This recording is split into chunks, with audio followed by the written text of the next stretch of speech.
What is a OnePlus phone supposed to be? It was, a long time ago, the flagship killer, with high-end specs at a reasonable price, clean, fast software, and a great fan community. Then the marketing got classier, the prices went up, and we started to get pro variants of each device, which in fairness did have some cool hardware. Pop-up cameras, the early embrace of high refresh screens, displays with no camera cutouts, and the list goes on. And now we arrive at the OnePlus 10 Pro, which muddles along with a few updated 2022 specs, a downgraded ultra-wide camera, no IP dust and water rating, and a new operating system that, although is quite interesting and feature-rich, is nowhere near the smooth experience that Oxygen OS once gave us. I'm Michael, and this is my in-depth review of the OnePlus 10 Pro. So let's start with pricing. In China, it's being sold at the same price as last year, which in Europe was $919, and they only sold the top spec model in the US for $1,069, which is full flagship money. In fact, I barely see that much difference between last year's 9 Pro and the 10. They essentially even share the same design, from the speakers to the tapered edges going around the phone. All of the buttons are the same, and it feels identical in the hand. And actually, even the texture on this black model of the 9 Pro is the same as the 10. Then we get to the screen, which is also the same as last year's. It's a great screen. It looks fantastic. High resolution, high refresh rate. It can now go all the way down to 1 Hz to save battery, which is nice. But still, it's essentially the same. There's nothing new to differentiate it from competitors. Some phones are adding 144 Hz refresh screens. Others are bumping up the resolution to a full 4K. Xiaomi and Samsung are adding under-display technology to hide the camera. And here from OnePlus, there's just nothing new or exciting. It's solid, but nothing special. Okay, so what about cameras? Well, it's basically the same camera system as last year, but worse. And also a little bit better. Let me explain. You get the same main sensor and 3.3 times telephoto sensor as last year, and in the daytime they basically look the same as last year's OnePlus 9 Pro. Perhaps there is a slight difference in color calibration, but it's basically the same deal as you got last year. Natural looking colors that are true to life, perhaps a little bit brighter this year with a lot of effort aimed at matching the colors you're seeing with your own eyes. And that's the whole OnePlus Hasselblad experience, and it continues this year without much of an improvement. And listen, they take nice pictures. Not industry leading, they're not going to beat pictures from a Pixel or a high-end Samsung or iPhone, but they're fine. Now at night there is for sure an improvement from the main and telephoto lens. The zoom lens has added night mode for the first time and can take much sharper, cleaner shots with a lot more detail, and the exposure I would say is slightly better. The main sensor has also improved at night. This is without night mode, by the way. This is just in the normal shooting mode, and in difficult situations where you have a ton of different light sources and different colors, the 10 Pro handles it all with much more grace than the 9 Pro, and in general just has everything more under control. And it does that by becoming less confused by those light sources and reducing the highlights in post-processing, which is a look I actually really like. It's what I tend to do myself when I edit my own photos. So that's cool. Then we get to the ultra-wide, which is where, for me, I start to get a little bit annoyed, because last year's OnePlus 9 Pro, in my opinion, had the best ultra-wide on any smartphone. The sensor is wider for sure. It has a 150-degree field of view, which is really wide, but natively it's cropped in on the main camera menu. You have to deep dive into the settings to activate it, and in perfect lighting, it takes nice shots.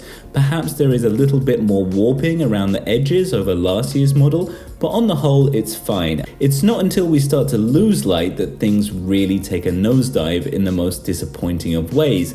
And I'm just going to throw back in the 9 Pro here for comparison, which is a lot better in these tough low light shots. The 10 Pro opts for smoothing out the image to get rid of any noise, whereas the 9 Pro doesn't really mind leaving in a bit of noise, and neither do I if it leads to more details. So I guess the only reason for this downgrade was so OnePlus could save money, and they have. There is also several new features in the camera menu. Expand mode, which is shot in a 65:24 aspect ratio to reproduce the iconic film looks of the original Hasselblad Expand cameras. We also have an updated 2.0 Pro mode if you want to play around with that, and it also shoots in RAW formats, which is great for editing, as well as a new long exposure mode, which I have demonstrated here by showing the last model of OnePlus phones that I liked. Then we move on to video, which I think has improved over last year. There is slightly more clarity and detail and a hint of more color, which is cool, although the stabilization is nowhere near as good compared to its rivals, and there are glitches when shooting in 4K if you shoot for a while, which might make this unsuitable for me to use as a camera for my own YouTube channel. There is also full 8K video recording capped at 24 FPS, which is fine if you're standing still. Don't bother trying to move along in this mode or it will look very choppy, but it's nice to have. And the same with 4K 120 FPS, which is really nice to have. Super smooth and it can be slowed down for dramatic effect, but if you start moving, again, there is no stabilization. There is a new movie mode that changes the aspect ratio and gives lots of manual control. You can use all three lenses, although I did have issues with focus when I briefly tested it out. So in my initial review, I commented that the selfie camera was only 1080p at 30 frames a second when recording. And when walking along, it looked pretty shaky, pretty choppy, and is not really something I would use to film for my own YouTube channel, that's for sure.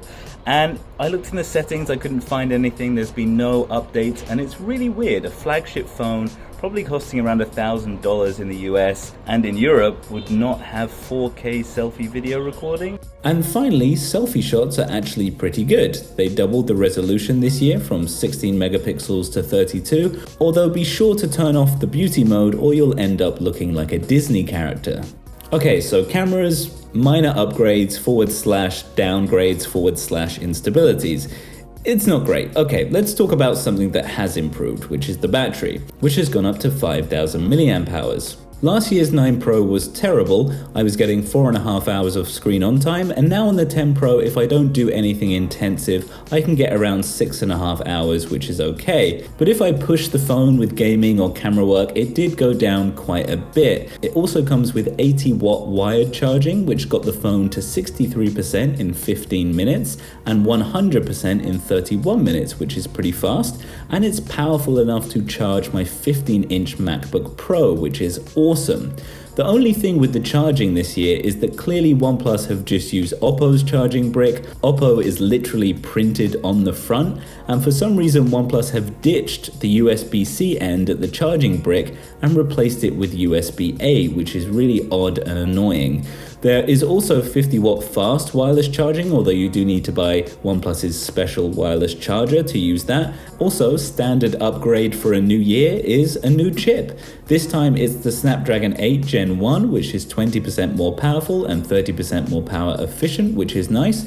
I played Call of Duty on the highest settings and had a really nice, smooth experience with the screen at full brightness, although the gaming mode didn't pop up automatically like it usually would, and I couldn't find it in the drop-down menu or in the settings, which was weird. Probably my bad, but either way, gaming at the highest level seemed easy. Perhaps jumping just below 60 FPS on PUBG, the frame rate counter on the OnePlus only shows 120 Hz, 60, 30, or 1 Hz, so it's not actually dropping all the way down to 30. The only time when there was a few hiccups was on Genshin Impact, which is insanely graphics heavy and probably the most intense game out there for any device to handle. And actually, although the 10 Pro did heat up, it was not a crazy temperature, and that's probably down to the new cooling system, which has worked well. And the speakers at full volume sounded decent too.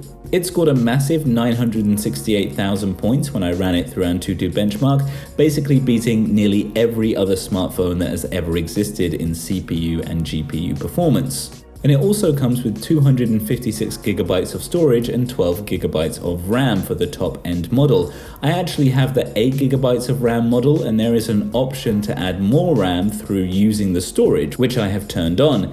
Yet, The 10 Pro can't seem to keep open more than a few apps at a time without having to reload them all, which is pretty annoying. It's been suggested that I can improve this by playing around with the battery optimizations for each app in the settings, but I shouldn't have to do this, and most customers won't be doing this either. Now, this is obviously down to poor RAM management, and compared to an iPhone 13 Pro with 6GB of RAM, the 10 Pro looks like a toy at this point. So I guess all we are left with is the hope for software updates, but really I'm not that hopeful, as my OnePlus 9 Pro also had similar issues. And then we get to the software itself. It's running Oppo's and now OnePlus's Color OS on top of Android 12. Now actually this is the China model of the 10 Pro, so the global version OS might still be called Oxygen, but perhaps this will be in name only, with a few changes suited for international customers. And well, there have been some problems here too. From even the initial setup, the menus had some weird looking bugs. Sometimes I open up one app and a different app decides to open instead, and moving around the OS in general can feel slow, laggy, and just nothing near what a OnePlus phone should be. And it's a real shame because Color OS runs really well on Oppo devices, and there are some great features and ecosystem support that the old Oxygen OS just didn't have. There is so much customization. Every little detail seems to have been thought of, right down to color matching the accents of the OS with the specific wallpaper you have. You can browse through a ton of always-on display designs and even take the time to make your own if you want to. There are notification edge-like customizations, new video ringtone features. You can really get this phone looking and breathing exactly how you want it to.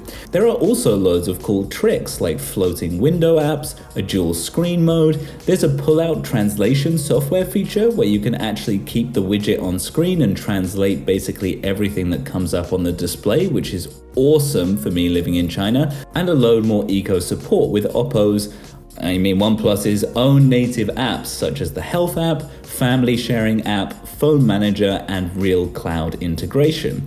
So promising stuff, but again, not executed properly.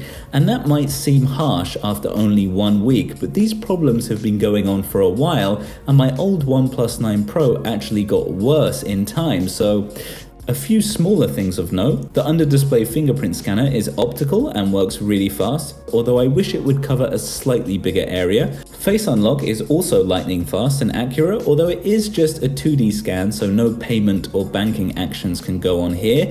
The haptics this year are really good, really tight. I had a very pleasant experience, and I wish OnePlus embedded more haptics around the OS. So overall, is this a bad phone? No. Would I recommend this phone? Well, that really depends on the price. If you're throwing out figures like $1,000, then forget it. The iPhone Pro will crush this thing in every department, and I fear the new Samsung S22 series is also going to ride in and hammer this phone to death. However, if it's priced a little cheaper, say starting at $800, with a few software updates, then maybe this might be an option. However, the main story I've taken from this experience is that OnePlus as a brand just isn't special anymore. The phones are no longer made for us tech enthusiasts, and the Pro variant of the phone should come out punching every year, and this 10 Pro doesn't punch anything.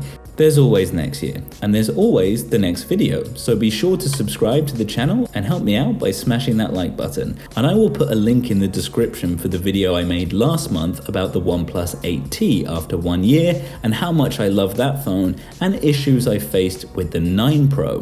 Thanks for watching, and I'll see you in the next one.